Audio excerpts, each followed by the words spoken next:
Tanduran umbaran sing siji iki gak iso dianggap enteng. Tanduran merambat iki jeneng latine Pueraria javanica. Ana sing jenengi kacang ruji utawa randang.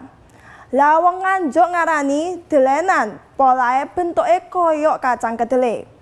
Tanduran iku saiki diuber warga nduk saiterane alas. Polahe iso didol barek payune larang.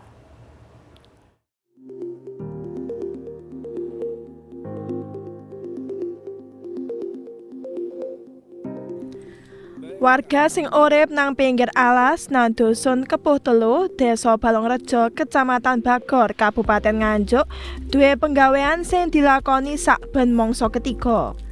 Para warga iki mlaku nang alas sampai 3 kilometer gawe telek tanduran umbaran jenis kacang-kacangan sing jenenge delenan.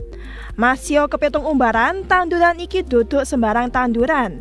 Tanduran iki iso nggo rejeki gawe warga nduk saubangane alas. Tanduran sing jeneng latine Pueraria javanica iki cukul dhewe nang alas.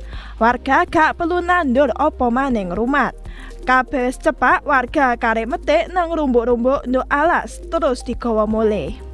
Mari ngono, delenan iku dipepe sampai garing. Nek wis garing, isine sing koyok kedele iku sing dijopok.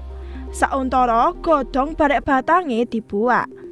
Delenan garing iku didol payu 20.000 repe sak kilone. Warga yo gak angel ngedole, polahe wis ana tukang ngepule nduk Kecamatan Bagor. Delenan iku biasae didol nang Kalimantan. Manfaate iso digawe obat basmi suket nang kebon kelapa sawit utawa digawe pupuk sing nyuburno tanduran. Berakane medun dinganane 30 saiki selangkung, Mas. Paling yo gawe obat-obatan niku, Mas. Biasane yo menawine teng info nang luar negeri mriko. Lah iki dikirim teng Bagor nang gone sinten niku pengepule. Tanduran kacang ruji utawa delenan iki dhewe gak suwe uripe. Biasane cuma 2 minggu sampai 3 minggu tok sing wis tumpes. Polahe dadi incerane warga. Biasane warga sing telek delenan iki iso entuk sampai 8 kg sedina. Ahmad Syarwani, CTV.